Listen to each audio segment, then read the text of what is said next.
The proceeding will start shortly. To this session of the Welsh Affairs Committee, where we are continuing our inquiry into prisons in Wales. I'm really delighted this morning to be joined by the governors of all the prisons in Wales. We're joined by Amanda Corrigan, Governor of HMP Cardiff, Heather Whitehead, Governor of HMP Parc in Bridgend. Director, I think, is the official title, forgive me.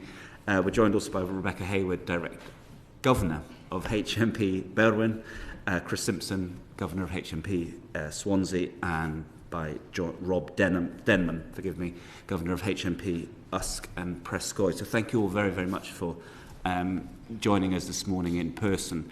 Obviously, the Welsh Affairs Committee did an inquiry into the prison estate in Wales back in 2019, so what was that, 5 years ago. Perhaps I could ask each of you to just help us get a sense of what might have changed with regard to the way the estate is being run in Wales and any specific challenges that might have developed in the intervening years. And perhaps, Amanda Corrigan, you could go first. Certainly. So obviously COVID happened very early 2020, which had a catastrophic effect on how we were running. Lots of things had to change at pace. So we're rebuilding from that. I think we're largely, speaking for Cardiff, largely back to where we were in terms of rebuilding and getting a regime and activity back to where we need it to be. I think we're particularly experiencing capacity issues at the moment. The prison system across England and Wales is quite full, so there's a lot of work going on to manage the spaces or the lack of spaces, and some contingencies being activated in order to better manage the lack of space. So that's the particular pressure that we're facing at the moment. But we've been through quite a journey, but I think we're back on an even keel post-COVID and back to delivering business as usual. Okay.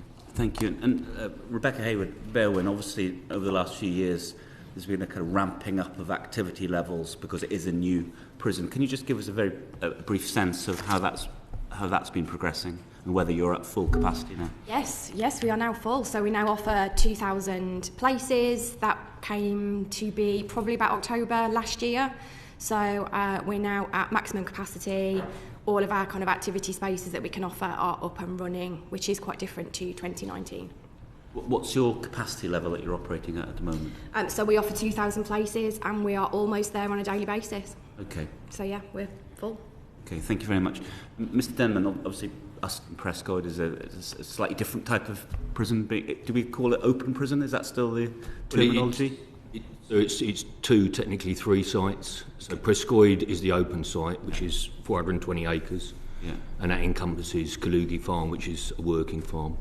That's 260 open men. So yeah, there's no gates, walls or bars, and a considerable proportion of the men go out to work every day in the community in various things.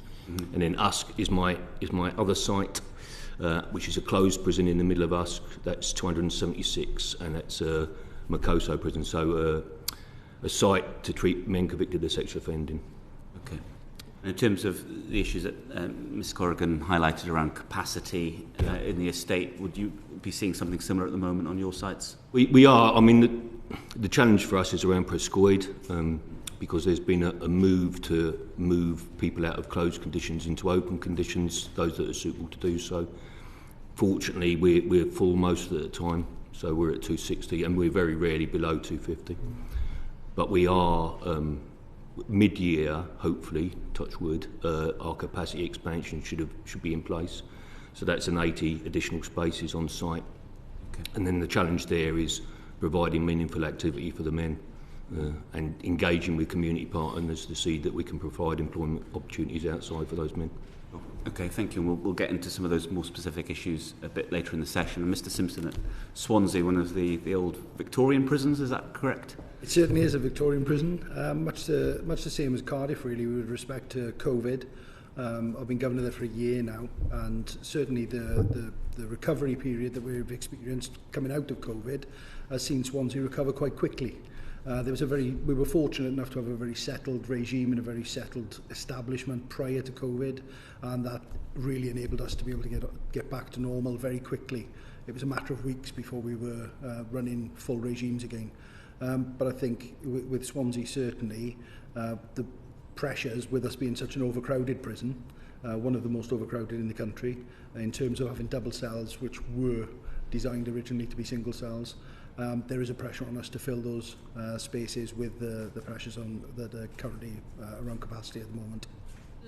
And from your perspective, what's driving those capacity pressures? Is it delays in the way the system of remand works, with prisoners being on remand for longer, waiting for trials to come to court, or is it because of the sheer numbers of people getting custodial sentences? COVID has had an impact on this again. So in the COVID period, when courts weren't active, we've also seen a marked increase in the number of police officers that have been employed.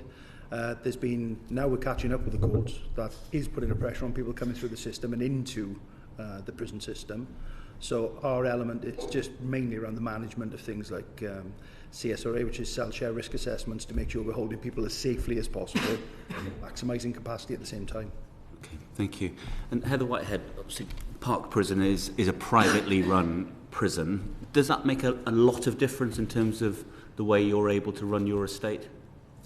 There are some differences in being the director in a private prison. I've only worked in the private estate for 6 months, and prior to that did kind of 19 years in the public sector, so can draw that comparison.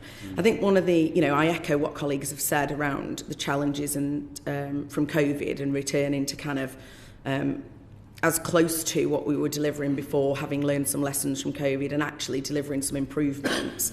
One of the big differences around Parc, particularly during that period, is that we came to the end of the 25-year contract and the prison was recompeted and awarded to G4S at the end of 2022.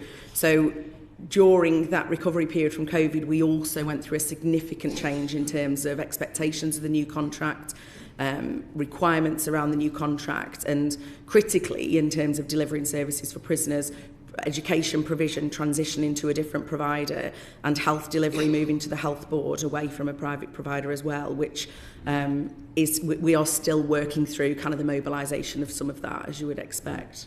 Does being a private provider give you more freedoms in terms of some of the work you're able to do with prisons, in terms of some of the contracts you're able to go into? Do you have kind of more leeway than your colleagues in the public estate? Yes, I think, there are pros and cons for both sides. One of the key benefits is our ability to innovate and be agile. So I was talking to colleagues before we came in, and, one of the things that we're doing at Parc is looking at kind of innovative vulnerability assessments on arrival so that we can try and pick up markers that might help us manage men more safely and allow us to be really on the front foot about putting in place protective measures for them. So, yeah, there's definitely a greater degree of agility and an ability to kind of pilot different technologies earlier and be early adopters, both, for the private sector, but also on behalf of and in partnership with the public sector. Okay, thank you very much. I'm going to start to bring in some colleagues now, but Ben Lake, perhaps you could go first. Thank you, Chair. Boredan, it's good to see you all. Thank you for coming this morning. You've all mentioned sort of the COVID era regimes and the changes that you had to implement in order to try and prevent the spread of the virus within your estates. And I think you've each sort of mentioned that things have returned to some sort of normality and business as usual. I wonder if I can begin by just asking you, one of the issues that has been brought to our attention as a committee, one of the concerns, if you like, of the COVID era was the fact that prisoners would often be kept in their cells for quite extensive periods of time. And I think, 23 hours, up to 23 hours a day at the height of the COVID restrictions. Could you perhaps just very briefly tell us how things have changed and perhaps on typically how long a prisoner might spend in their cells now in each of your estates? I appreciate, Mr Denman, it might be slightly different in your case, but if I could start with Ms Whitehead. Yes, so at Parc we have got a really strong purposeful activity offer. So I know you asked specifically about kind of time out of room, and that would vary between kind of 8.5 to 10 hours for most men. The children get up to 10.5 hours out of their room every day, which is the strongest offer in any YOI, as recently confirmed by HMIP. So the time out of room is good, but even more importantly, what we are then doing with the men and children is really critical. So we offer, on average, an over 30-hour purposeful activity week, which is a combination of work and enrichment activities for the adults at Parc. And we offer significantly more for children with a 35-hour week and a good over 9 hours enrichment per week per child. And some of our men are able to access 40-hour working weeks within the prison. Thank you. Ms Corrigan.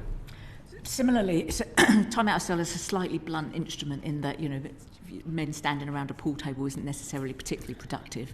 And we're also working on that enrichment. So I think 3.5, 4 hours would be the longest, or would be the shortest that somebody might have access to come out of the cell if they were on a restrictive regime, a basic regime.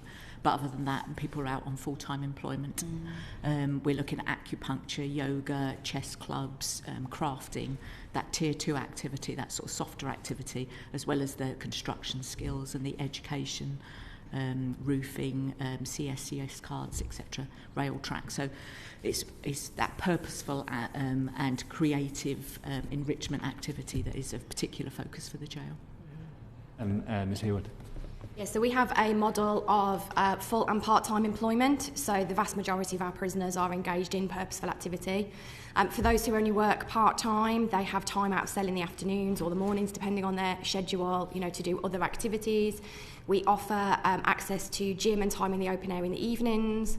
So we have a comprehensive purposeful activity offer.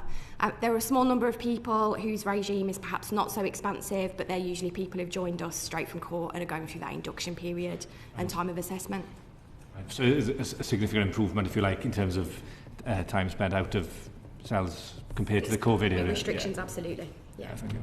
Mr Simpson. Yeah, massive, and not to repeat much the same as Amanda's already said and my other colleagues have said in relation to that, but a good indicator for us was following COVID, we've had HMIP in ourselves last March, and one of their indicators is to look at how many people you have behind the cell door at 10:30 and 2:30 during the day, and both of those were showing up below 8%, which is a really good return. And then on top of that, you consider our role at the time was 408, and we had over 300 men in purposeful activity.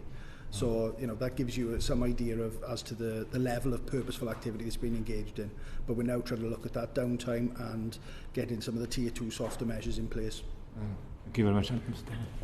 Well, the first thing I'd say, sir, is that to say prisoners were behind their doors 23 hours a day in every prison in the UK throughout COVID was wrong. I was a dep at Swansea throughout COVID, and we ran a workshop to produce scrubs for the NHS. We had a lot of cleaning parties out, obviously, because cleaning was really important.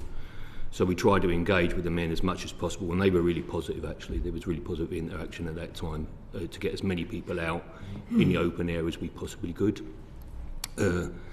If I refer to the current sites that I govern, we were the first to come out of COVID countermeasures in the UK, the first closed prison, and we offer a really full regime. All of my men are convicted, so I run treatment programs for those convicted of sexual offences. That's quite a large part of my purposeful activity. I've got a really busy education centre. I quite often attend OU graduation ceremonies.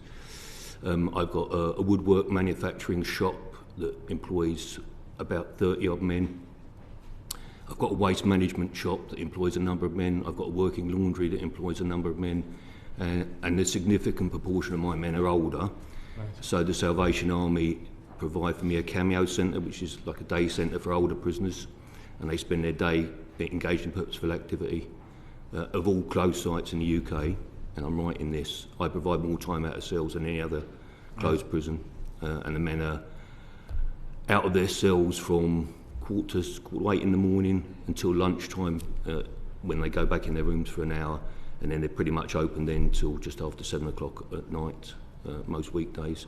So a really full regime, and all the kind of other softer stuff. So we had an Eisteddford on the field outside the back of the prison, which was attended by most of the prison. We have walking clubs, a gymnasium, the exercise yard. Our exercise yard is open all day, except obviously when the rest of the prison is contained. And Prescoed's an open prison. So if I go from the top down, from the top down, from Kalugi Farm down, I employ about 20 odd men a day looking after a dairy herd. about 1 million litres of milk a year, if you're interested in statistics. Wow. A lot of work. We've got a groundwork academy running at the moment.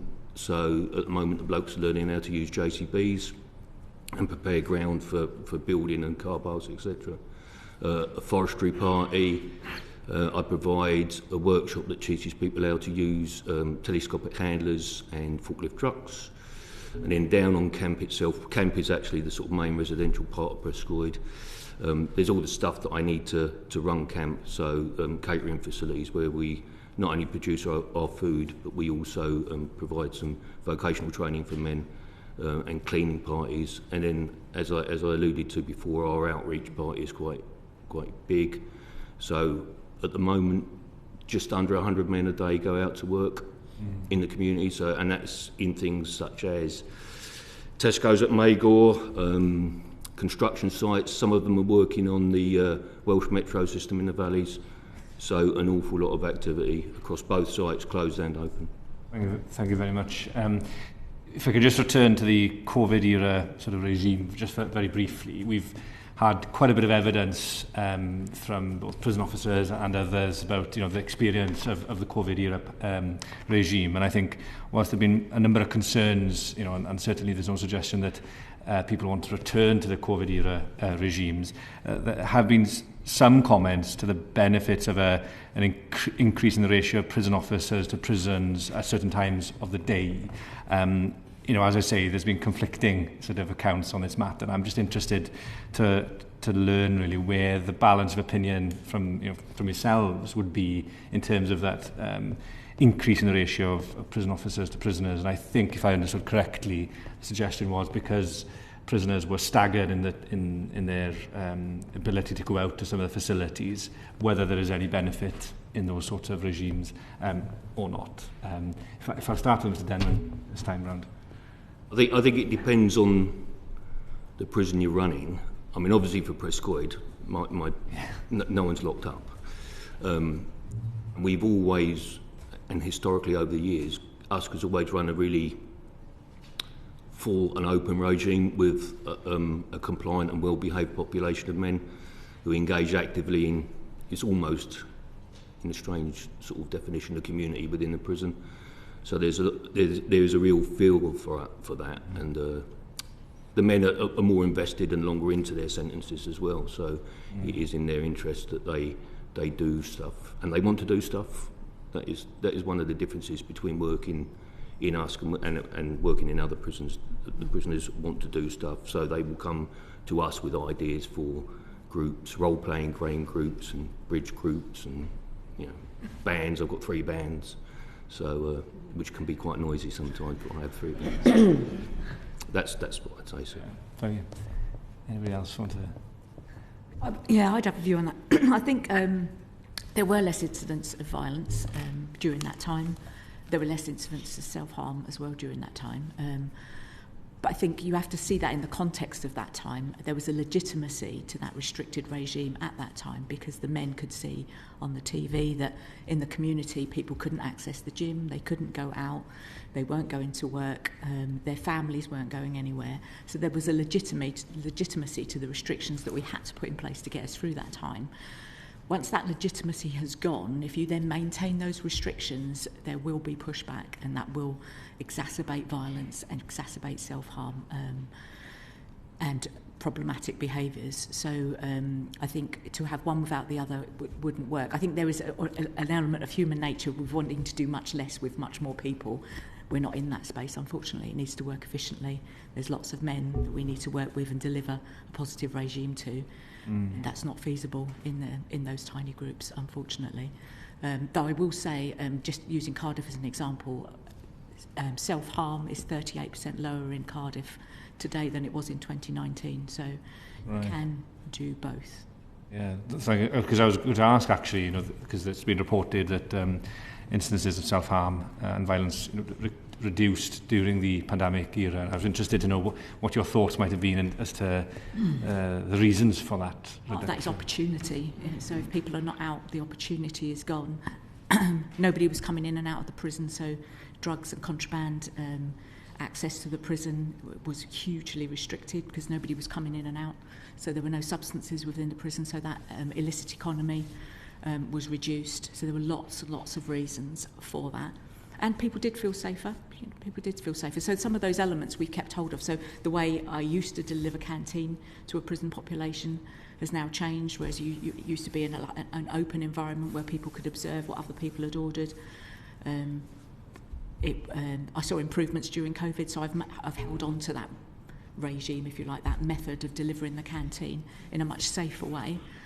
So some elements we did learn from and I held on to, but keeping people locked up and coming out in very, very small groups isn't one of them. It's not desirable. Oh, thank you. Are there other sort of lessons? Could I just add, because I think exactly what Amanda has said I would agree with, but for me it is about balance, because one of our priorities is to obviously deliver a safe environment for those that we look after and for our staff. But that's only kind of one measure of what we want to achieve. And whilst men did feel safer and staff sometimes reported feeling safer during COVID, we were not able to deliver our obligations to rehabilitate those that are sentenced. So there's got to be access to opportunities that are going to help people address their risk and change their behaviour to ultimately protect the public. And you can't do that when men are on such a restricted regime. It's extremely difficult to access them. There is, however, something in having higher staff to prisoner ratios and the benefits that brings. So an example at Parc is our neurodiverse unit, where we do have higher staff to prisoner ratios so that we're able to better be responsive to their needs. So I would agree in principle that you can deliver better services to those with more acute needs with a different ratio, but that doesn't require always a restricted regime. That requires us to use our resources in an efficient and agile way to make sure that we can be quite responsive to that. And just to add around practices, we learnt so much during COVID. And when I talk about enrichment, I would have been talking years ago in public sector prisons and private prisons probably about association periods, which was essentially kind of free time with optional activities. And I think what we did learn was that a safer environment is one where those activities are more structured and meet the interests and needs of the prisoners more effectively. And certainly public and private have taken that forward in the way that we design regimes now. Thank you. Ms Hayward, Mr Simpson, do you have anything to add? Yeah, I think, so I've only been in my current role since November, but was governing 2 prisons in England, during this time. I think focusing solely on self-harm, I don't think gives the whole picture. I think it doesn't explain the impacts on general well-being, that living in such a restricted way, had, whether it's on the overall mental health of prisoners, whether it's just around, hope and ability to understand progression and what a life beyond that can be. And I think that's a really important thing that we've considered, in thinking about how we develop our regimes and offer, post-pandemic. I also think the point about, staff to prisoner ratios, for me, in my experience, it's not just about the numbers of staff that are there, it's the quality of the relationship between the staff and the prisoners in that situation.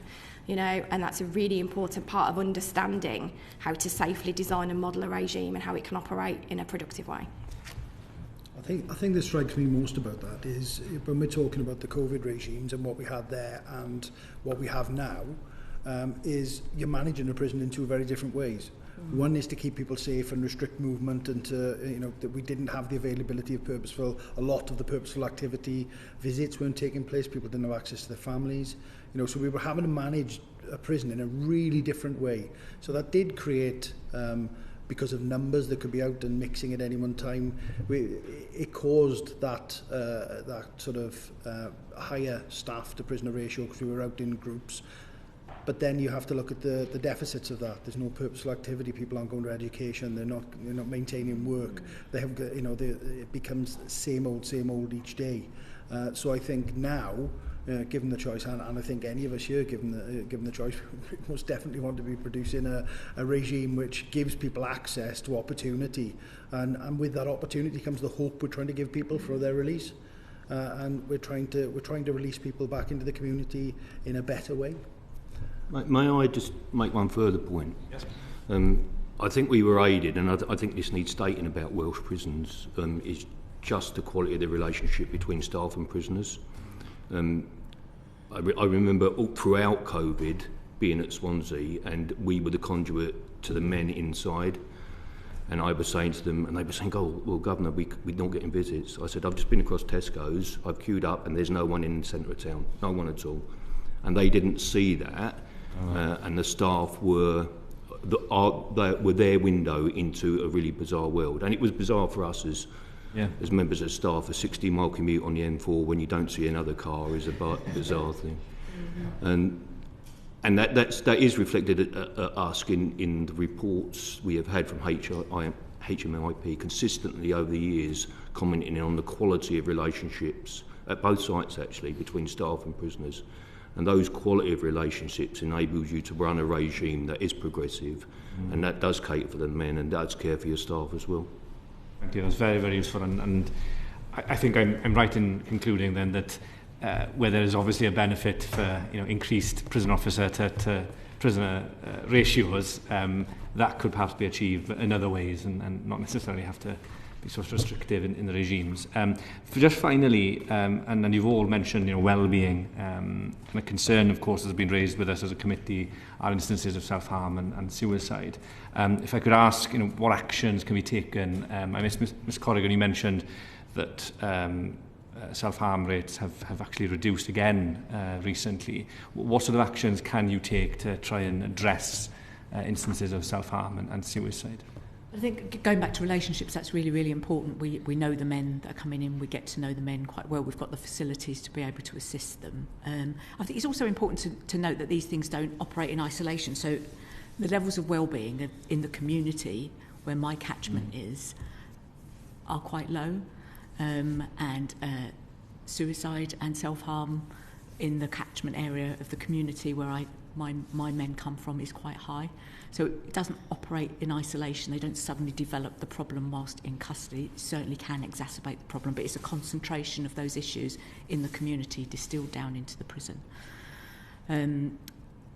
Again, enrichment activity, some of those softer activities, some of these guys have been excluded from school and had difficult experiences along the line. So it's adapting your provision.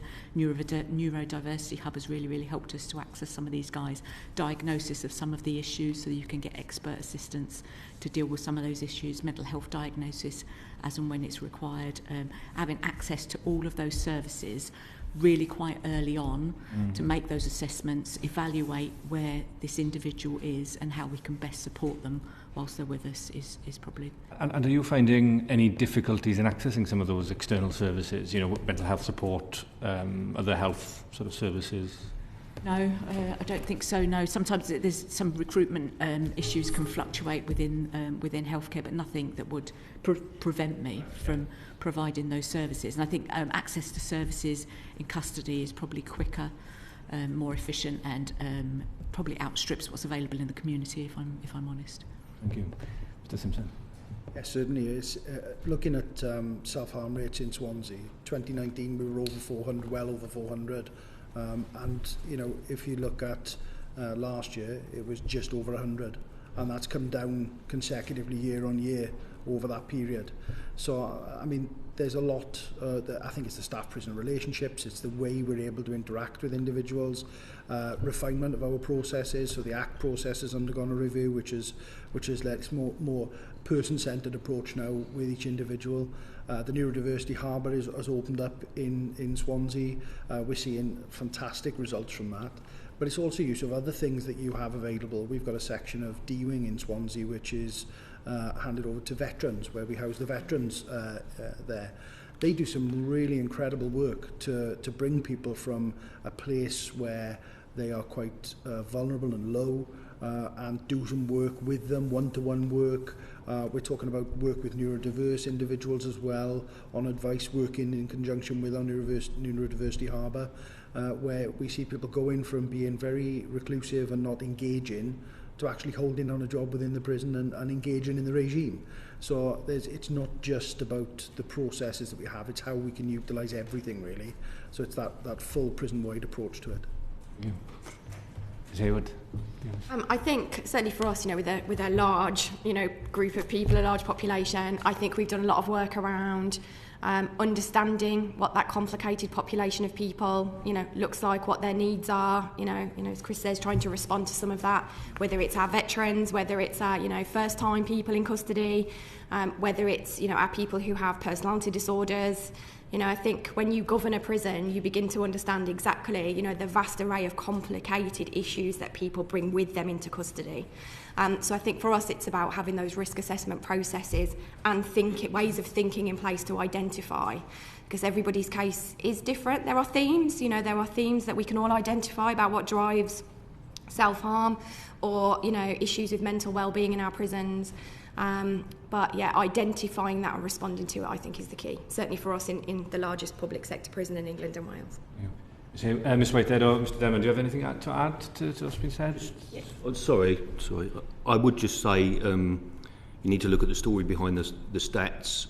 So there is a disproportionate effect that men who exhibit continual self-harm behaviour throughout their time in custody have on your statistics. And just to echo some of the stuff that my colleague has said, if I think about USC, I have 276 men, all serving long sentences for serious sexual offending, who come to me with an extremely complex set of challenges, and for who some self-harm has been almost a lifestyle choice. It's something they may have survived the care sector. They may have survived significantly traumatic family events and family abuse, and self-harm is just part of what they do. We try to divert them from that, obviously. Some of the therapeutic regime we run, the treatment schemes that we run, seek to do that. But these are challenging, difficult and damaged men we're talking about. Yeah, thank you. Thank you. I suppose just to add, similar to Becky, Parc is a very, very large prison. And as Amanda said, we filter through individuals with very, very complex needs into a very concentrated space. And actually, as the largest prison in South Wales, most of them then live at Parc. And we have a very high number of men who arrive at Parc with a very risky background in terms of self-harm. We look after children, men convicted of sex offences. We serve the courts for those men, and then we also have a trainer and resettlement function. So we really have to cater across the board. I think what works well is really good early days in custody assessments, and making sure that we spend enough time up front settling people and really trying to understand their needs, whilst managing the risk of reassessing individuals, which can actually be quite harmful. So we try to make sure that we work through that. Self-harm remains a very significant challenge for me at Parc. As Rob says, I have a very small number of men who will account for over 20% of the incidents. We have some very prolific self-harmers whose needs are very complex and acute. Last year we had 7 men sectioned. I've got 5 waiting now. Some things that might help, I think, is a substance misuse service that can meet more effectively the significantly increasing demand. So at Parc from 2019 to now, those receiving psychosocial support from Dyfodol has increased 3-fold. Right. And we have a significant amount of the population on opiate replacement therapy, which clearly impacts self-harm and violence, actually. There is better provision in England for men with personality disorders, and that significantly impacts levels of self-harm at Parc and accessing those services. The length of time it can take for someone to access a secure bed in a health service is too long. The assessments actually take quite a long time. I think once we've got a bed committed to, actually our timeframes are pretty good, but going through that process can be convoluted and can be very damaging for that individual's health. But some things that we do to try and mitigate that risk, we've got a dedicated safer custody unit, which is specifically for those individuals who are in crisis or who are awaiting mental health beds, where we are able to work with health partners to deliver better care. But ultimately, a prison is not able to deliver the care and clinical support that individual needs. And my experience actually around mental health services is mixed. We have a really good relationship with the health board. We're working on an initiative now to allow some of our men to access community-based mental health services because we are short-staffed at Parc in terms of mental health nursing team, so we're trying to keep that parity with the community. But what I do see is fluctuating waiting lists because of that, which is simply about, you know, capacity and demand, and sometimes those two don't align continuously. Thank you. That's very, very useful. Thank you very much. Thank you very much. And Tonya had a supplementary question. Yeah, thank you, Chair.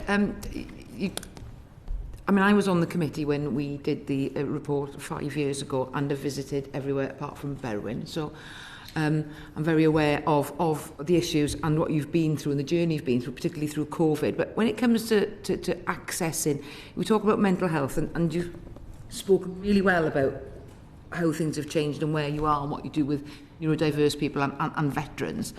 But my issue is, how do you, when I had a constituent, it's not a workshop here, for me to get my casework done, but one of the things that I have got a real issue with is how people have contact with family. And you talk about neurodiverse people.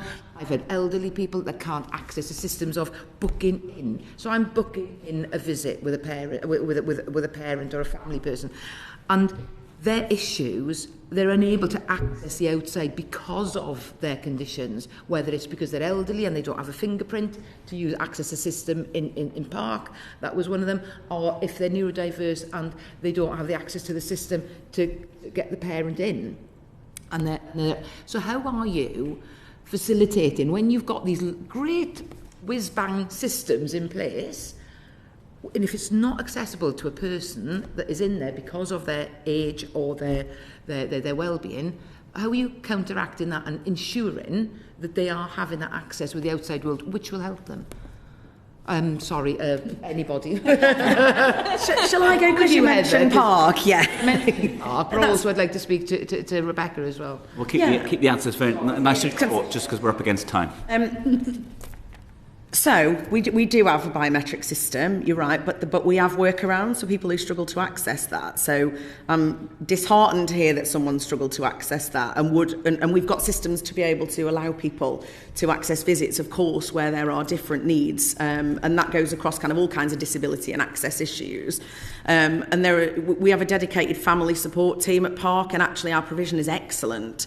We have a high use of video calls, where people are quite far away from home, because 20% or 19% of my population are from England, really struggle to see their families because of the distance that they have to travel. So we do lots of video calls. We do some great work with men meeting with their children and having the teachers in, and kind of having homework clubs and bringing children in for their birthdays and doing those kind of things, because family contact is so important. So that is actually an area where we perform really well at Parc, and I am really disappointed if someone's written to you because they've not been able to access that, because we can address that. And we have a really high availability of visits as well. So we shouldn't see men not able to have that family contact. It's what Heather was all going to go. Okay. That's fine. But also, then how does the transition to another prison work? If you've had that good relationship with the family, how does that then work for, if you're sending somebody to Berwyn or maybe to Cardiff or, somewhere? Yeah. So we would rarely do that. We might send them to Rob, but generally we would receive from Cardiff or Swansea. And we may, I suppose, in some circumstances, send to Berwyn for a local release. But generally that wouldn't be the case. I mean, for me, that's through good quality offender management. Yeah. So we have one core, offender manager who should be doing a really comprehensive handover for all of our individuals that are moving either for a progressive move to access interventions or for a resettlement plan. And all of that planning happens before individuals move. And we have some really great examples, particularly with children, I have to say, where we've moved children into secure children's homes, for example, and my team still go and visit months later to make sure that we have that really good transition, and all those things that you can't pick up in a written record, we're able to talk to the staff and kind of do some of that, and hand-holding for those kids, actually, who really need that support from someone that they trust and know. Has the question been answered fully? Yeah, I'd just like to know if I can carry on. If there's anything to add from any prison. You've got time. Anything to add from any of the other prisons? I think, just very quickly, I think we have a very digitalised system in place, and acknowledge that there'll be times when, you know, whether it's people in prison or families outside struggle to use that, you know, and we do have ways to work around it. I think perhaps sometimes it just takes a while to pick up that there are issues, but I can think of numerous examples of where we've provided those solutions. Yeah. Okay, thank you very much. I'm going to bring in Rob Roberts. Just very quickly, Heather Whitehead. About 7 or 8 years ago, I visited Parc Prison and I saw an amazing project, actually, that brings prisoners together with their children. I think it was an award-winning project. Does that still happen at the prison? Yes. So we've got lots of ways in which we bring prisoners and their children together, but we also have where we'll get teachers to talk to the men about their children's work at schools and things like that. So, yeah, all of those things are still happening in Invisible Walls, I think you're talking about, which does still exist and operates now in a number of other Welsh prisons. Right, okay. Oh, Cardiff. Yes. Yeah. Thank you. Rob, over to you. Good morning. Nice and brief. Good morning, everybody. I've got a lot of different things to cover, so I shall start off. Mr. Denman said it's often about the story behind the stats, which is super important. And Ms. Hayward said when we're talking about Ben Lake's questions, not all about self-harm, it's about general well-being. And there's a lot of things that happen in prison that are unquantifiable. So I want to talk about inspections, which is everyone's favourite word, I'm sure.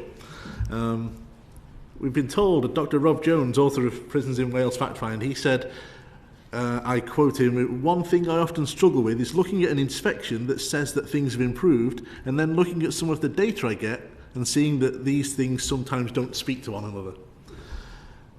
So the inspection reports don't always align with the experiences of those serving sentences. We've had lots of evidence from prisoners as well. How effective do you think the current system of inspection is in assessing with the hope of improving prison performance? And as you've just gone through, we were there on feedback day, right? Was it all you hoped? Yes, it was really good, actually, very good. Yeah. So I think they're very effective. I think they're frustratingly effective at times because, they do unearth things that sometimes, you know, as a team, you're not aware were happening. I'm slightly frustrated. I don't know if it's appropriate, but slightly frustrated. I think if the inspections had all been poor, I'm not sure if they'd have been challenged. I think they probably would have been accepted as evidence had they been poor. But because they've been good, it has been challenged. Our statistics completely support. They said it was a safe prison. Our assaults on staff are the lowest in our comparator group. Our assaults on prisoners, I think, is the second lowest in our comparator group. Our self-harm is the second lowest in our comparator group. So what is going on, the statistics, the experience, you walk through the prison all support what HMIP find. I think sometimes we feel that there's agenda is too strong a word. There's a theme that HMIP are pursuing, and it was purposeful activity for a really long time because they felt that there was a torpor within the service in responding to COVID and bringing things back to where they should be. So they were very, very hard on purposeful activity in all the prisons they went to and really exacting in their analysis. I think they do a very scrupulous job and give us quite a difficult time. And when you look at the amount of prisons currently that are in urgent notification, back-to-back urgent notification, special measures, there's lots of really extreme measures that are being used with frequency in England, but none of the prisons in Wales have been affected. As we're talking about Cardiff, just before you came in, we were discussing the visit that we had there recently. And I wonder, probably the most poignant part of that day, I think everyone who was there will agree, was when we spoke to some of the prisoners. And there was not a dry eye in the room for some of these physically intimidating men to be pouring their heart out about their hopes for the future. I think it touched everyone in the room. It was an amazing experience. Does inspection regime capture the essence of things like that? They do, so they start the process with a huge prisoner survey. So they speak to prisoners a lot, and that's quite a useful resource for us to take away because it would usually reveal some stuff that we will need to work on going forward. So, but they talk to a lot of prisoners as they go around. A lot of prisoners. Fabulous. We'll go straight to the other end. Mr. Denman, inspections. inspections. I've been through a number in my years. I would say everyone likes a bad news story, but no one likes a good news story. I suppose that's what sells papers.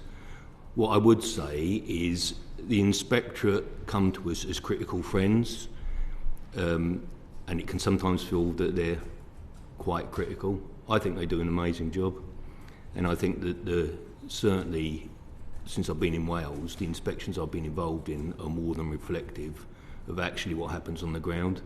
And I thought your point about being in a room full of physically intimidating men, and if you indulge me, I'll tell you a brief vignette, a brief story.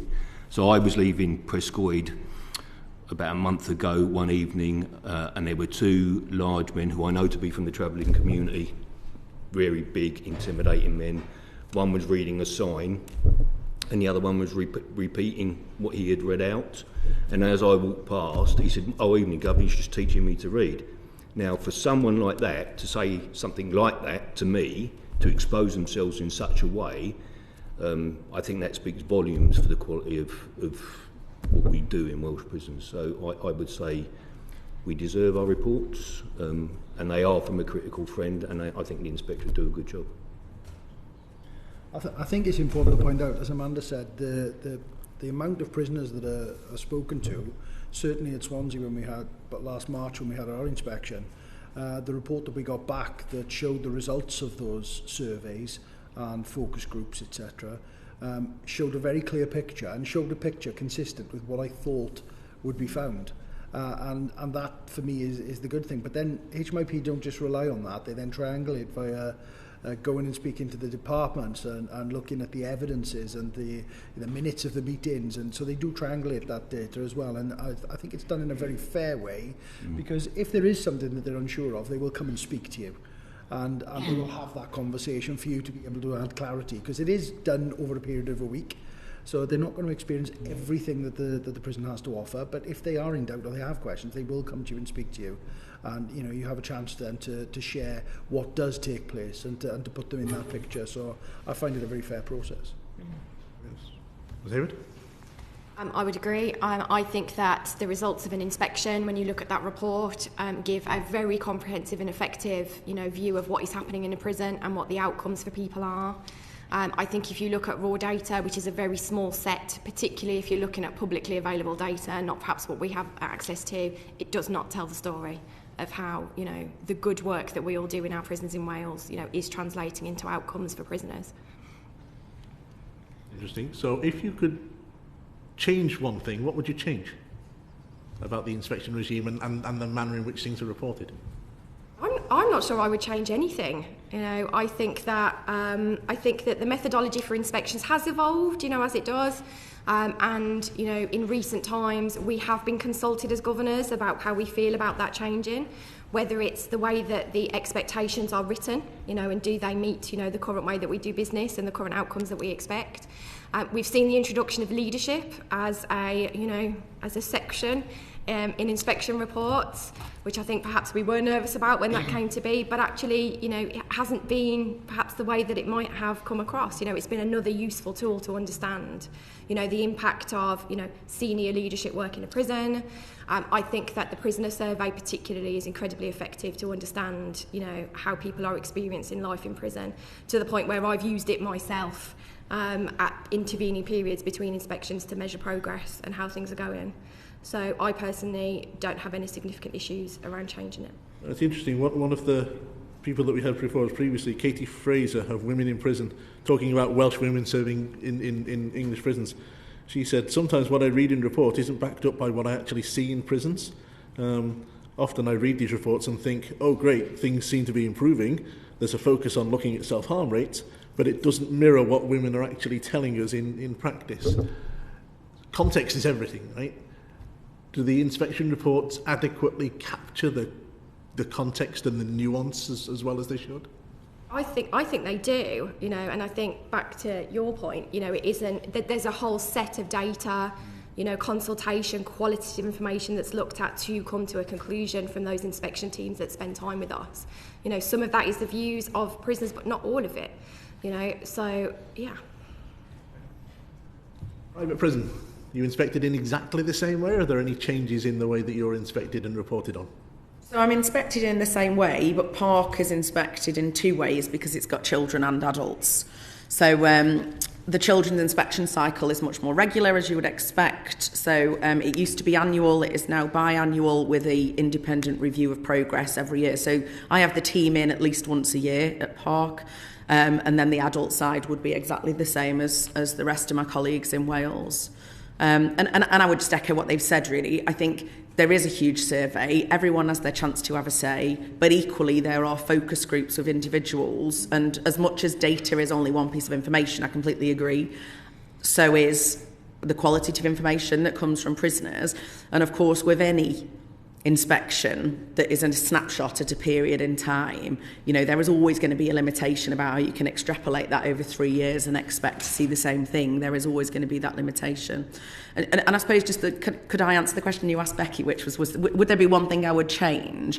And I have actually had this conversation with the Chief Inspector. I think for children particularly, the quality and provision of education is so important.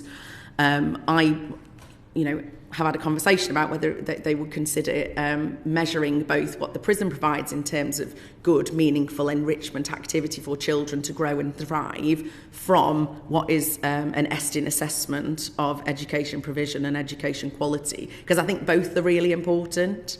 And although we do get a measure of both, they are kind of part of one area of the inspection framework. Very last. Very briefly, please, Rob. I've just asked one of you because hopefully the answer is the same across the board. Mr. Simpson, how much notice do you get when inspectors are coming in? Do you always get notice? And when you do get notice, do you tell your men that it's happening?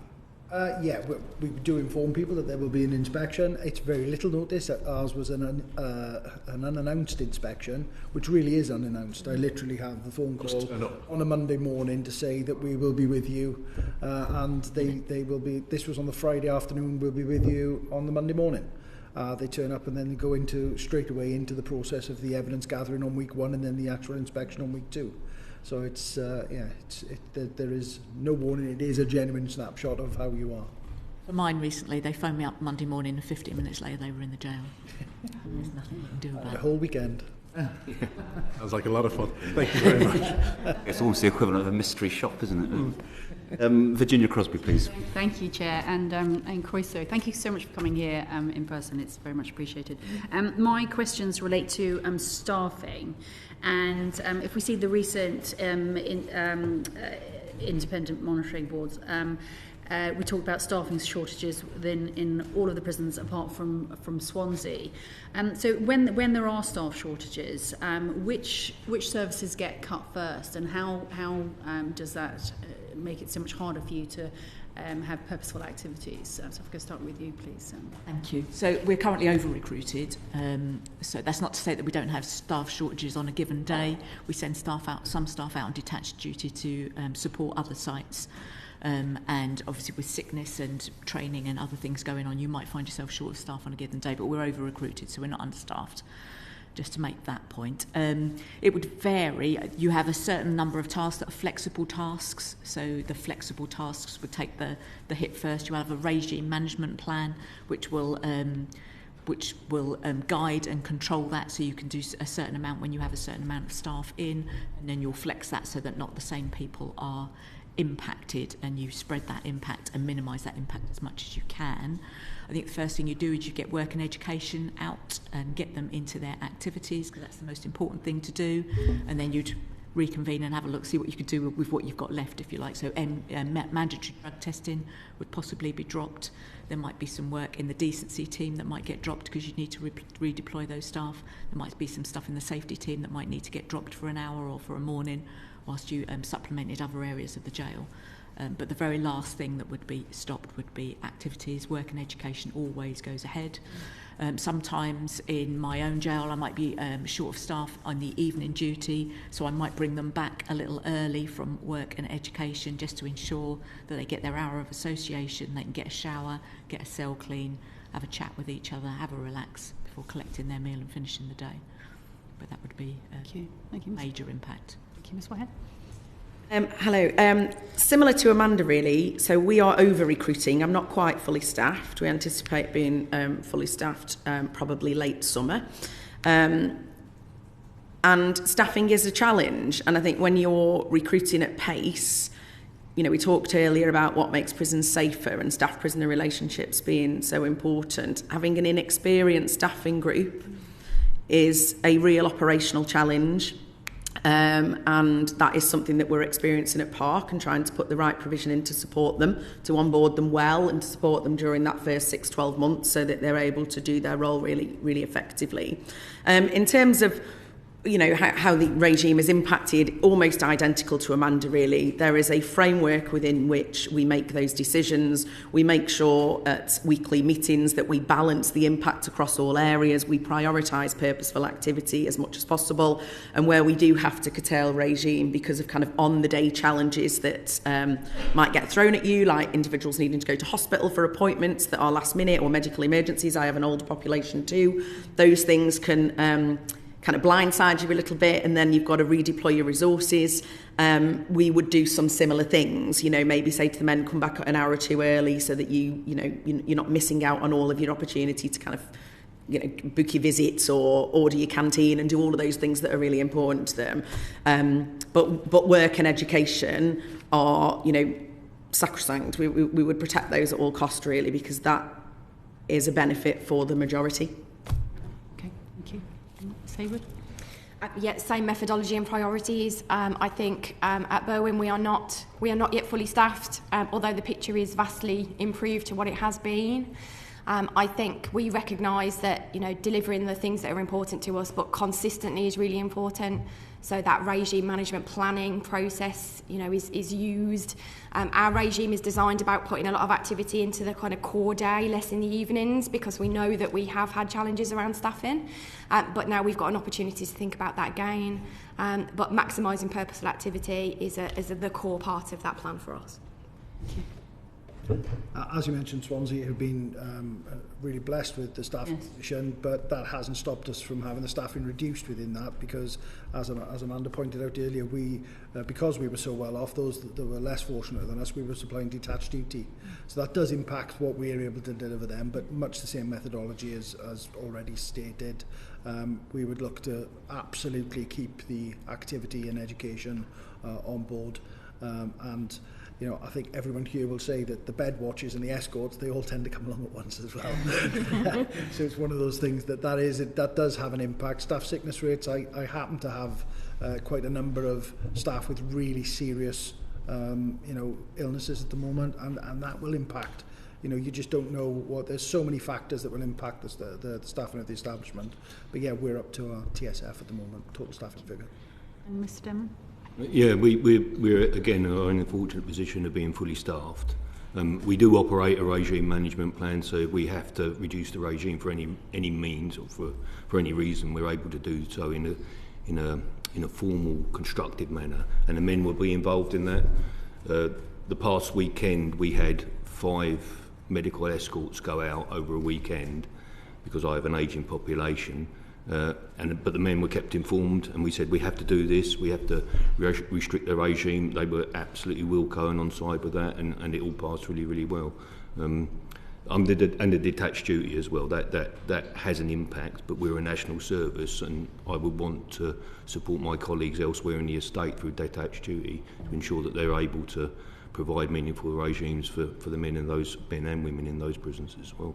Thank you. And following on from that, it was saying that your staff retention was poor, and we've got 40% of staff say they intend to leave the prison service in the next 5 years. And presumably this has an impact if they're leaving within 5 years in actually your team, and you spoke about how important the team is. So what is being done in terms of trying to get officers to actually stay? I would say I'm lucky in Wales, and we're lucky in us in Prescoed. We don't suffer that. People tend to stay with us as an establishment for a long time and have long, lengthy and fulfilling careers. I accept that that's the case elsewhere in the UK, and I would say probably some of the challenges are regional, so it's to do with the cost of living for some people.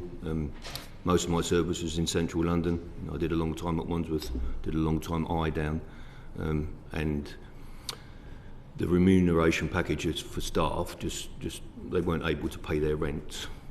So that was not an aid to retention, but the recent pay rise has made a significant impact on that. And some of the measures that have been introduced around staff safety, such as PARV and use of force training, etc., have made a real difference. And retention rates are improving and recruitment rates are improving nationwide. Yeah, Mr. Simpson, in Swansea, the prison strategy white paper, has that made a difference? Certainly, I mean, Swansea, from the staffing element, we have one of the best retention rates in the country. So it's not been something that's been impactive on that. Other elements of the staff white paper have impacted greatly, such as the introduction of employment hubs and all of the employment advisory board with an independent chair who comes in to assist us with that work, and that leads us into great things in the community and with businesses to attract employment opportunity on release, etc. So there are elements of the white paper that are for staffing for Swansea, which was the previous element. One of the best retention rates in the country. It's somewhere where people want to be. The staff-prisoner relationships are good. And I think in Wales, what you will find is an underpinning factor. We've spoken about the staff-prisoner relationships, but I think that underpins quite a lot. And if you consider that the retention of staff is really good, our communication is very good with our prisoners, and it's telling them the story and letting them know what the situation is, much as we've said about COVID, much as we've said about changes to regime. No matter what it is, there's that communication and that relationship that I think benefits the Welsh prisons. Thank you. And Ms Hayward, in Berwyn, what are you doing to ensure you've got that retention? It's a combination of internal and external factors. There's no doubt that the pay award has, helped. And we're starting to see a much more diverse group of colleagues come back to, join us as new prison officers. The work we've done around our new colleague mentors, so specifically identifying people to welcome, our new colleagues into the team and support them in their first, 6 months, 12 months. We've done work around even small things like inviting, people's families when they're new joiners to, come into the prison for a short tour and experience the environment, so they can be supportive of their, family members when they become prison officers. So bringing all of that together, I think, really focusing on exit surveys with people when, they have chosen to move on to something else to understand why, and how much of that is within our gift and how much is not. And coming up with a specific strategy for our prison to, maximise the opportunity we've got to keep people with us. And it's working. Good to hear, thank you. And at Parc, how are you maximising the experience of other officers with those that are less experienced? So we have a really well-developed mentor scheme already in place, and we've done some work around having kind of SLT coaches aligned with new staff as well. I'm just about to expand that kind of whole offer to a new buddy scheme, so individuals will be buddied up as well, so we're able to look at how we can kind of really take someone in a supportive way through that first year, balancing that with additional training, because of course we do all of our own recruitment and training as well as a private prison, is a challenge when you're doing it at such volume. And I think similarly, if MOJ are going to run a kind of really effective mixed economy in terms of prisons, private and public, there is a real need for us to all be cognizant of where we are in terms of pay points so that one party doesn't lose pace. Because I think, we have struggled with that in the private sector, and that has impacted retention, where we've lost staff to public sector, but we also have staff who return. So a bit like as Hayward said, we've had people come back, and I think one of the things that we can do that is quite different and unique in the private sector is look at our total rewards package and really localise it. And we do lots of work to kind of understand why people are leaving, lots of engagement with staff to understand what their experiences are, what would make that better, and are able to be really agile in then shifting that total reward package for staff to make sure that it is attractive for them and that it targets the things that they think would enable them to stay at Parc. Thank you. And in Cardiff? So resignation rates are really low at Cardiff. I think this month I've had more people asking to come back than looking to go, so that's good. The reason? What's their reason? Sometimes a little bit of grass is greener. Sometimes, even though the shift pattern is quite flexible, there is weekend working and evening working, and people think that they might be able to do better elsewhere, and then find out that they can't. So seek to come back. So that's sometimes that's quite a positive news story when people see people coming back. I think the pay rise definitely did help. Post-COVID, as a business planning priority, I had staff development and wellbeing, because when you're in crisis management, staff development and wellbeing is the first thing that goes out the window. You're just managing the situation and not managing your staffing group. So we've worked really hard on that. We're a pilot site for structured supervision, which is upskilling Band 4 staff to get alongside Band 3 staff and support and upskill them and provide support in a lot of different ways, which HMIP recognised as good practice and will be highlighted in our report. So it's really getting out, and I started a staff council. We had a staff development group, so people were exposed to shadowing opportunities. I think it's a big organisation geographically and in terms of scope. There are a lot of opportunities out there, and just opening people's eyes to the fact that there are opportunities and you can develop this and take it in a different direction really does help as well. Thank you, Chair. Okay, thank you. Just on the subject of balance between experienced staff and inexperienced staff, Terry McCarthy from the Prisoners Officers Association, when he was giving evidence to us, and he was answering a question about unhealthy relationships between staff and prisoners, he said that there's a problem, not just in Welsh prisons, but across all prisons, of a lack of sufficient experienced staff to guide younger staff, I think he said, and quote him, difference between right and wrong, and at what point you're crossing a line. I mean, is that a fair comment from Mr. McCarthy? Does anybody want to lead on that? Yes, probably as a prison governor with quite a inexperienced group of staff. I don't think the issue of, if we're talking about right and wrong in terms of corruption and things like that, I don't think it requires an experienced colleague to point that out. Okay. I do think it definitely helps where you have got experienced, colleagues who are professional, effective in their work, who are passing that culture forwards to people who are starting their careers. A lot of the work we are currently doing is how to almost manufacture that experience, because we've had high volumes of new colleagues join us, much like Heather. So it's just thinking differently about how we effectively pass that knowledge and experience and give our new staff confidence. But yeah, I don't think it's quite as straightforward as experienced colleagues working with new people equals great outcomes. And then, without wanting to kind of get into any individual cases whatsoever, but just with regards to HMP Berwyn, where there's been a fair bit of media reporting of some of the issues there, would you say there's been a particular problem at Berwyn, or is actually what some of the tabloids have been reporting on in terms of relationships between staff and prisoners, is that something that is actually common across the estate? I think what you see with Berwyn is probably the same story repeated many, many, many times in different places, which gives, I think, a sensation of there being a much bigger issue. I think we have had evidenced cases of wrongdoing, where there has been, follow-up via criminal processes. I don't think that's particularly different from other prisons in England or Wales, and it's still a very tiny minority of colleagues who join us that find themselves in that spot. The vast majority of our colleagues are professionals. I mean, is there an issue about younger female officers needing protection when they start these roles? I think, as someone who joined the service as a young female officer, I think that I didn't particularly need support. I draw on my own experience. I think we do a significant amount in our service now for all colleagues who are at that point of joining to open their eyes to the risks and vulnerabilities, whether it's how people interact on social media around things, because that's a part of our lives now, just about how to build those productive relationships with people, how to set your own boundaries.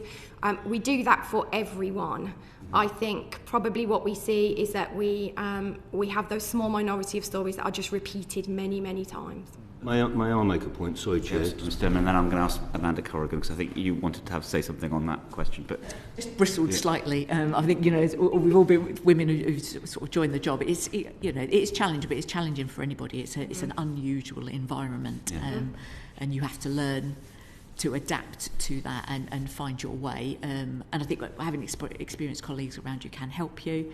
I do lots of work with women coming into the service, talking about, you know, drawing your line and your professional boundaries and scope. But I think that you're an officer when you join, you're not a woman anymore. So yeah, we're all officers, and you know, some young men, especially working in a local jail, so they've grown up in the same neighbourhoods as the guys that are now on the other side of the door, and sometimes there's a bit of a bravado and a misjudgment in that relationship as well. So it's something that anybody could be prone to, and that we're very much alive to, and have lots of strategies and interventions to be able to support people with. Thank you. Mr. Denman. Yeah, sorry, Chair. I was just going to say I spent about 5 years seconded to the Met Police investigating corruption in London prisons, and I think news story-wise there's a certain amount of salaciousness around it. Of course, yeah. We investigated a number of former colleagues, and there's a quite even spread across a demographic. You know, there's just as many, or there were just as many, I would say, older middle-aged men who fell foul of being involved in inappropriate relationships as younger women. I think that the concentration on female colleagues is unfair, to be honest. It's a very helpful corrective, and I mean, to a large extent it is, as you were saying, Ms. Hayward, there's kind of been a lot of reporting of some of these cases. Very quickly. Just on that point, in the police service there is direct entry. You can come in as an inspector, you can come in as a superintendent in very rare circumstances. Is it your experience that most people who rise to your positions have started as an officer on the floor, or is it that you tend to have people who come in at maybe deputy governor or at that level? Is it a rise up thing, or is it an insert thing generally? Mixed economy. Yeah, it's a mixture of both. Both. Do you find that people who start on the floor are more effective as governors as they come up, or not? I hope not, because I'm a direct entry. There you go, you have the mixed economy in front of you. Very good. Anything more to add? Otherwise, I do want to bring in Tonya, because Tonya does need to leave early. Yeah, so, okay, thank you, Chair. Talking about accommodation, when prisoners leave, we've heard that you know, the type of accommodation that they go into, basically the squalid conditions, the high rates of alcohol and substance misuse, you know, surrounding them, is meaning that they are re-offending and then coming back into the system. Do you agree with that assessment? And is that something that you're seeing? Because they're not having the appropriate accommodation, are they coming back in? I'll start with Amanda. I think accommodation on release is a huge issue. It's a huge issue in the community. Also, there just is insufficient accessible and affordable accommodation for families that are out there, and certainly for ex-offenders and people leaving prison. There just isn't sufficient out there. It is a huge issue for us, and one that we can't control within the prison. So it is a concern, and it is a worry, and it definitely has an impact on rehabilitation. And I think being homeless is a complicating factor, and sometimes factors in people being recalled into custody, and causes issues there. And some of the accommodation that people are referred to, sort of multi-occupancy buildings, I won't mention any names, but they do have high levels of alcohol and drug use, which is, if you're trying to abstain, you've left, you've done the ISFL, the Incentivized Substance-Free Living, you've gone through all the mental preparation, and if the only accommodation available to you is there, then that dents confidence, it dents resolve, and some people fail at that first hurdle. So in terms of supporting desistance, it's very unhelpful. And obviously there are multi-agencies involved in this approach. So you've got your probation people, you'll have your housing authorities, you'll have your local authority, you know, and I'm aware of that because I've got friends that work in that area, in those areas. And it's really, really problematic. Housing is an issue for everybody, not just prisoners coming out of this. So I just want to know what additional support is needed. How do we address this? What are your ideas? And particularly Rob, because you are nearer to it with your kind of prisoners. You know, they are in an open prison. What are the issues? What do we need to do? What has to be done to address this, basically? Well, we are quite fortunate with the men leaving Prescoed, because a lot of them are in Rottle placement, so they're working out, so they already have settled home life or they have a settled accommodation to go to. With us, it can be an issue because all of our men are under MAP arrangements somewhere. So there is far more of a multi-agency approach into trying to find somewhere to accommodate them on release, and a lot of them go into approved premises anyway. But I mean, you've kind of alluded to it. When I sit on MAPA boards and I sit at SMB level and I see housing colleagues who have nowhere, or the choice is they house that man who's a MAPA 3 leaving my place, or they house a family who's in bed and breakfast accommodation. It's difficult. So the level of stock is difficult for social housing here. And it's a very different problem at Rob's place. So the discharge, the leaving the prison is a much more planned process. You've got time, you know that date's coming, you've got a long run up to it. Yeah. But places like mine and Chris's, we're discharging I'm discharging 130 men a month. Average length of stay is 4 to 6 weeks. Not a lot of time. And that's the thing, in Cardiff and Swansea, you are having that kind of like high turnover, you know, local people as well, and they're just going back into the same habits and the same issues. I think it's something that we have to ensure, because it is beyond our control to a certain degree, but what we have to ensure is we're on the right boards and we're committing to the right engagement to try and highlight this as often as we can. And I suppose it's down to us to try and do something in a slightly different way. I'm currently trying to set up a workshop. This has come about, as you say, white paper stuff, the Employment Advisory Board. We've got an employer in the community who wants to come in and make a considerable investment in the establishment, but who also understands these issues and is willing to pay a more realistic wage to train people for employment on release. Within the window manufacturer area. But what this will do, they'll enter into a compact with us where they will save a vast majority of their money. So most of the money will go to help their family at home because of cost of living, and then the other chunk will go to save for accommodation on release and transport costs on release, and so their ability to maintain that employment is there. Because that's the key. If you haven't got that accommodation in place, then the employment suffers as well, and then they get that backward step scenario. Thanks, Jane. Very good. The recent statistics that I saw suggested that employment outcomes for prisoners leaving prisons across England and Wales were generally getting better. I mean, is that true for the Welsh prisons as well? Absolutely. Very much so. Yeah. And does that feel like a kind of temporary phenomenon, or is actually part of a longer-term trend where basically you're getting very good at what you're doing in terms of preparing prisoners for going outside? I think we are much better. I think it may well plateau. You can't get a job if you haven't got a house. If you've got nowhere to live, you can't get a job. So there will come a point where that will cut us off, I think. Okay. The challenge for me, Chair, is men convicted of sexual offending. Finding employment for them post-release is difficult. And we do an awful lot through the EAB to try and engage with employers and potential employers to get those men into settled employment. So that is difficult, and nationwide that is a difficult picture for all Makoto prisons. Are you encountering many problems for prisoners with lower level CRB information being able to get suitable employment when they leave? So I'm not talking about kind of the higher level sexual offences on the You're record. talking about a spectrum of offending. I'm talking about prisoners generally with prisoners the generally. CRB checks, if we still call them that,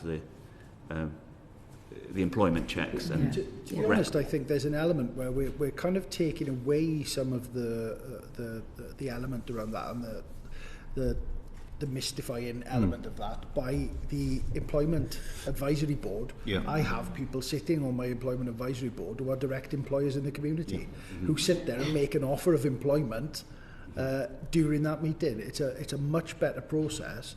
They are bought into the processes that we're trying to achieve. They're bought into that as a way of working, and will make genuine employment offers. And we see it now. We've had people go out, and the people in the room who are making those offers are there. And it's a realistic thing. And they understand the risks. They understand the processes because we can discuss those in that forum. And at Prescoed, I have employers approaching me looking to employ men. Well, there's enormous skill shortages out there across the economy. Apologies if I was unclear at all. Rob, please. Thank you. I'll talk a little bit about population. In October the prison population apparently reached over 88,000 in England and Wales, and there were less than 500 spare places in the whole system. Ministry of Justice says that it will rise to 94,500 by March 2025. How confident are you in your establishment's ability to cope with such a rise in the prison population? It is challenging, there's no two ways about it. We haven't been asked to take more, so I hold 779. I've not been asked to take any more than 779, so we wouldn't overcrowd in that respect. We'd stay to the number we've got, and people would be bumped to where there were spaces. I don't habitually lock out. I'm a pressure valve for the South West and West Midlands. It is challenging. There are various measures that have been invoked in order to relieve some of that pressure, and we are coping so far. So similarly, we have an agreed operational capacity and we're not expected to go beyond that. Last year we did bring some additional prisoner places online in response to support the wider pressures. The impact that has, of course, is the percentage of men living at Parc that are from England or out of area. It grows, and that can cause stability challenges, not only because we have to kind of move the population around to accommodate those additional people, but then, of course, all the challenges of being really far away from home and being, as Amanda described, kind of bumped around a system to where the spaces are, can be really disconcerting for those individuals and can destabilise what are already complex individuals. But from our perspective, you know, I'm confident with our kind of recruitment plans and our staffing plans and our delivery models that we were able to cope when the prison is full. We're never far off being full anyway. So we're used to operating at that level. You ever go over full? What happens if you go over? No, we don't. Never happens? No. Well, I'm not a local prison, generally anyway, so I only receive from the courts for men convicted of sex offences, and we always keep spaces. When we declare how many spaces we've got, we always keep spaces to make sure that we can meet the court demands there, but those numbers are generally very low. I would receive from other prisons, so you know there's a system where you declare the number of spaces available and you would never be allocated over that. Has anyone ever had a circumstance where you were over capacity? Doesn't happen. No, it doesn't work like there that. Are safeguards in the system to stop more people are in court than Bristol can hold, then Bristol will send the residual to me and I will take them. Or if Birmingham taking more court than Birmingham can accommodate, then I will take the additional. So Cardiff, as I recall, is kind of a transitory prison, right? You're moving people, you're getting people in and then generally moving them on. Yeah, we'll hold them until their next court appearance usually. So it does, but it absolutely does cause problems. So I hold regular prisoner forums, and when the numbers of men from out of area go up, I hold forums with the men from out of area just to gauge how it feels when they land, what the issues are. Obviously, anxiety about family contact and family visits. How are they going to get here? When will I get to speak to them? We do things slightly differently. Each jail does things just very slightly differently, which can be unhelpful. The lucky thing is we are a safe and stable prison, so that usually reassures people quite quickly. But if we weren't in that position, then it would be very difficult. For Hayward, you mentioned earlier on, I think that Berwyn is at capacity almost. So with the population predicted to go up by, gosh, what's that, nearly 10%, does that concern you at all? Do you think that you're going to need to expand, or what are your thoughts on? My thoughts are we will stay at 2,000 places, simply because I don't think there is any opportunity for us to get any bigger, to be able to offer the things that would just be, you know, basically there for people. So, no, I don't have any concerns about getting any bigger than 2,000. Same with myself, we have an operational capacity. I have a certain amount of beds. Once those beds are full, it's my job to do the effective management of my population, to hold them safely and to maximise the amount of beds that I have available to me. Sometimes, as I said earlier, with the CSRA situation, so the cell share risk assessment, if I deem that it isn't safe to share someone in accommodation and it's only a double cell that I have available because all my single cells are appropriately being used, then I have to make that decision to block that space. And I would make that decision, and I would never look to go above that. So it's about the safety of what we do at the same time. It's interesting. One of the things I think that we noticed when we were in Cardiff was that some of the double cells, I don't know if this is constant, but the double cell that we went in was the same size and shape as the single cells. You just had a bunk bed in there and you expected two people, and that's everyone's nodding, so that's the same all the way across. it's a common trigger for violence, apparently, as has been identified. Submissions from prisoners highlighting lack of privacy, lack of hygiene, having to eat 2 feet away from open toilets and things like this. How big a problem is having to share cells? Is this something that you do an awful lot in your prisons, and is it a big issue? Would more space allow you to have more single cells, and would that be a benefit, and so on and so on? Mr. Denman? Well, I mean, I've got 2 completely different prisons. So Usk is the fourth in the league table of overcrowded prisons in the UK. They are small cells. None of my men eat in their rooms because we have communal dining. So that's one of the ways in which we counteract that sense of overcrowding. Plus we have a very open and productive regime with a lot of activities. Prescoed, on the other hand, is an open prison, and we are planning at the moment to increase capacity there by 80 beds. They are all single cells, and not cells actually, they're rooms, in a sort of a temporary porter cabin type, an ISO container, if you know what one of those is, a very high-tech pod that the men will live in with showers and single beds. The challenge will be what I am getting in to fill those 80 beds, the men that I'm getting in. And we specialise at Prescoed in people serving longer sentences because that gives us far more time with them, and they far more time with us to affect those effective resettlement outcomes. We've managed to remain full up to this point, and we have plans to fill up those 80 spaces in a safe and productive manner. So I'm confident that we can meet the challenges ahead, and the service has introduced a number of schemes, the temporary predictive presumptive recategorisation scheme, TPRS, and we're now going through ECSL, where people with 18 days left to serve under certain criteria are released early. So there are a couple of pressure valves that the service has put in place and seem to be working.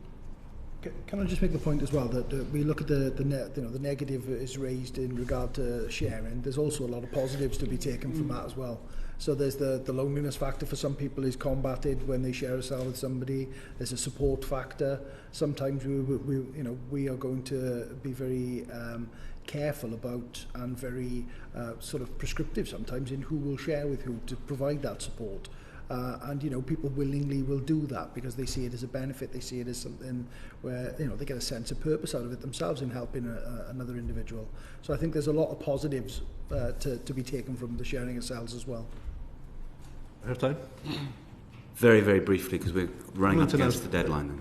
Government have announced a few things to reduce prison populations as well, suspending short, less than 12-month sentences, and so on and so on. Is there any one particular area that you think, gosh, government could change this particular policy and that would assist with the overcrowding in prisoners? You're immediately nodding. You must have an idea at the tip of your tongue, Mr. Simpson. What could government do to change things? Some of the recall processes and some of the short sentences where somebody comes in for a 7-day sentence, they have to go through that immediate. They might come into me on a Wednesday and are gone by the end of the week because of the weekend being taken into that consideration. So they're there for a matter of a couple of days where all we're doing is identifying risk, identifying need, and then they're gone again. So that's something really, that very extremely short 7-day turnaround is something that impacts on us greatly, takes up a space, and actually what do we have time to achieve within that 7 days? We heard similar things, I think, from the staff in Cardiff as well. Any other suggestions other than that one thing? Wonderful, thank you. Fine, thank you very much. We are drawing to an end. Could I perhaps end with a couple of quick questions, if I may? And sorry to return to the theme about conditions for officers, but again, get a bit driven by the media, this question, in that there's been some reporting in the last couple of weeks of a particularly nasty attack on an officer at Parc prison, which I think last week it was covered in the Welsh media. Are those kind of incidents now outliers? I mean, how common an experience is it for prison officers in Wales to be the subject of violent attack? And Heather Whitehead, it was Parc prison, I think, that incident that related to. So it was, and that was a very extreme incident, as you will have seen. violence is a very real challenge for me at Parc, and that ranges from kind of low-level violence, staff injured during restraints, to more targeted assaults. But I can confidently say and assure you that those kind of incidents are definitely outliers and are extremely rare. Working with children, we do actually see much higher rates of violence across the whole of the youth custody service, because of some of the kind of development issues around children, adolescent behaviour, risk-taking and impulsivity. But you know, to be candid, violence is a risk for us, and it is violence rates are too high. And although, you know, my view and HMIP found that our systems for managing that and responding to that are good, those instances occur too frequently, and we are absolutely committed to working with law enforcement partners to make sure that we fully pursue individuals who exhibit those levels of violence, but equally that we have the really good kind of multi-agency case management of those individuals so that we can reduce the risk of that. You know, because unfortunately it is a real risk that my staff face. Historically speaking, and the kind of cumulative experience here in front of us is pretty substantial. Would you say that there's a kind of picture of a declining trend of attacks on officers, or is it always as it has been, or is it actually going up? I don't know whether any of you can kind of give us a sense of what the trend feels like. Difficult for us to comment for the whole of Wales. It'd be really. And for Wales, the violence against staff is low, I would say, in Wales. Nationally, England and Wales, I mean, it's only anecdotal, I've got no statistics. It feels like staff are potentially more likely to be attacked than they were perhaps when I joined 20-odd years ago. Okay. But there are things that influence that. I was the head of res at Highdown Prison when the spice wave hit us, and that was a really problematic time, but that was a substance being brought into the prison that presented some unique challenges and led to a lot of violence. I suppose one thing that would evidence it is when we're looking at the violence within, you know, the meetings that we have set up in the forums where we look at it, certainly in Swansea, it's at such a low level that we don't actually have the ability to look at any trend analysis or anything like that. It's looked at on an individual basis. Okay. And that's all violent. So, you know, that kind of puts it in perspective maybe a little bit. That's helpful. Thank you very much. Coming back to the visit that we did 2 weeks ago to HMP Cardiff, I think one of the things that made a real impact on me was hearing the officers and the staff as we were walking around the prison for those couple of hours talk about respect, and respect to the staff, and respect to the prisoners, and respect from the prisoners to the staff. And that theme has been touched on a few times in your answers this morning. And then finishing that visit with that session that Rob has already referred to, where we sat down with a group of prisoners and talked in a remarkably open and frank way, and the prisoners themselves, without any prompting, talked about feeling respected. And you know, I guess for a lot of people who don't really understand a lot of what goes on inside the prison estate, and their opinions and perceptions are shaped by films or media stories or whatever. But I mean, is this a kind of new phenomenon in prisons, that this kind of very frank and open language about being respected and needing to give that respect and receive it? Or is that something that's always been a feature of the service across your careers? I think it's always been around. Yeah. Certainly in my experience. I've done 32 years in the job now, and when I look at the total expanse of my career, that respect has always been there, and we are a community within the community, and there is very much that feel in most of the establishments that I've worked in, and I think the respect comes across in the relationships, and I think I don't think if people didn't feel that those relationships were as good as they are, you wouldn't have experienced what you experience with people willing to share and kind of, you know, share to the level they do. Likewise with other people, graduation ceremonies from the incentivised drug-free living units, not a dry eye in the house. It's absolutely right. It's something really powerful to be a part of, and I think when you see that and that is what we're trying to achieve throughout the establishment then. But certainly I think the relationships are the key. Yeah, thank you very much.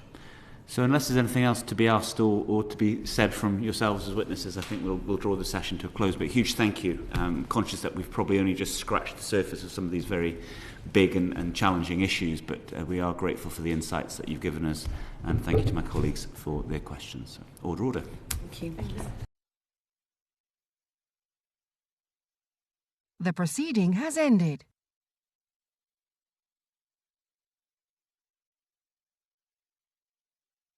The proceeding has ended.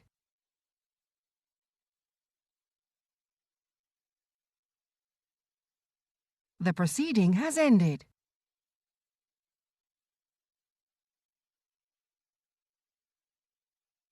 The proceeding has ended.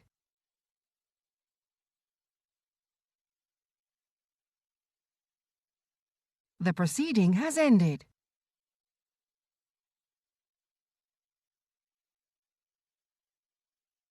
The proceeding has ended.